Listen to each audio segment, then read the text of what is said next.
Film का start Jack से होता है, जो कि अपने फादर के पास ही कारपेंटर के तौर पर काम करता है, मगर उसके फादर उससे खुश नहीं थे, इसलिए वो उसे काम से निकाल देते हैं। इसके बाद हमें जॉय नजर आती है, जो अपने फियांसी मेसन के साथ ही, और आज वो मेसन के बर्थडे पर एक सरप्राइज पार्टी देने वाली थी। मगर मेसन जब घर आता है तो वो जॉय को बताता है कि वो उससे ब्रेकअप कर रहा है, और इस तरह ये सरप्राइज पार्टी ब्रेकअप पार्टी बन जाती है। इसके बाद जॉय अपनी दोस्त टोनी से मिलती है, जो कि एक बारटेंडर है। उधर जैक भी सहारे के लिए अपने दोस्त जेफ से मिलता है, जो कि एक लॉयर है। फिर जैक और जेफ गम भुलाने के लिए लॉस वेगास जाने का फैसला करते हैं। दूसरी तरफ जॉय और टोनी भी गम भुलाने के लिए लॉस वेगास जा रही थी, और ये एक ही होटल में पहुंचते हैं। मगर होटल में एक गड़बड़ हो जाती है, और कंप्यूटर की गलती से इन सबको एक ही रूम अलॉट हो जाता है। टोनी और जॉय जेफ और जैक को अपने कमरे में देखकर समझती हैं कि वो उन्हें लूटने आए हैं, और उन पर हमला कर देती हैं। मगर काफी लड़ाई के बाद उन्हें समझ आ जाती है कि ये होटल की गलती है, और इस गलती की शिकायत करने वो रिसेप्शन पर जाते हैं, और होटल अपनी गलती मानकर उन्हें अच्छे रूम्स के साथ साथ कैसीनो के वीआईपी कूपन्स भी देता है।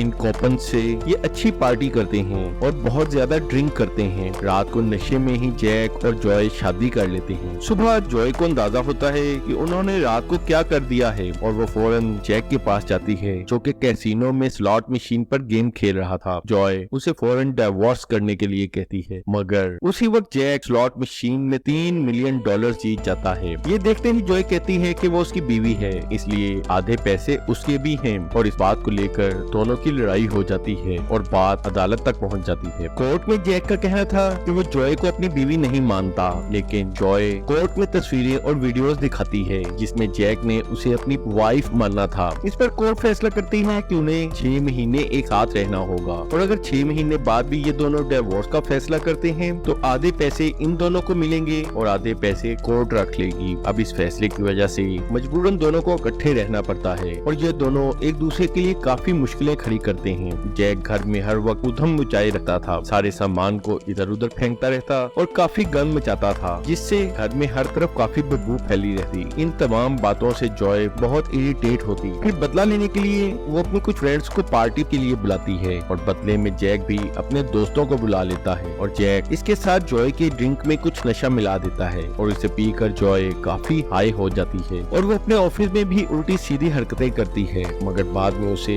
रियलाइज हो जाता है कि ये सब जैक ने किया है, इसलिए वो जैक के पेरेंट्स को घर बुला लेती है और उन्हें सब कुछ बता देती है, और जैक अपने पेरेंट्स के सामने काफी शर्मिंदा होता है। अब जैक इसका बदला लेना चाहता है, इसलिए वो जॉय की एक्स फियांसी मेसन से मिलता है और उसे कहता है कि जॉय आज भी उसे प्यार करती है, और जैक जॉय की एंगेजमेंट रिंग चोरी करके मेसन को देता है। उसी रात जॉय ऑफिस में पार्टी देती है, जिसमें वो काफी तैयार होकर आती है, और जैक उसे देखता है तो देखता ही रह जाता है, और अब दिल ही दिल में वो उसे पसंद करने लगता है, और वो जॉय को कह देता है कि वो बहुत खूबसूरत लग रही है। इसके बाद दोनों में कुर्बत भर जाती है, और दोनों में एक दूसरे के लिए फीलिंग्स बढ़ने लगती हैं, मगर दोनों ही चुप रहते हैं और अपने जज्बात का इजहार नहीं करते। इसी दौरान कोर्ट का दिया गया 6 महीने का वक्त भी खत्म हो जाता है, और कोर्ट में काउंसलर को बुलाया जाता है, और काउंसलर बताती है कि इन दोनों में बहुत अच्छी केमिस्ट्री है, और ये दोनों बहुत अच्छे हस्बैंड और वाइफ बन सकते हैं। मगर उसी वक्त जॉय खड़ी होती है और कहती है कि अब उसे जैक से कुछ लेना देना नहीं, और यहाँ पता चलता है कि जॉय को अंदाजा हो गया था कि जैक ने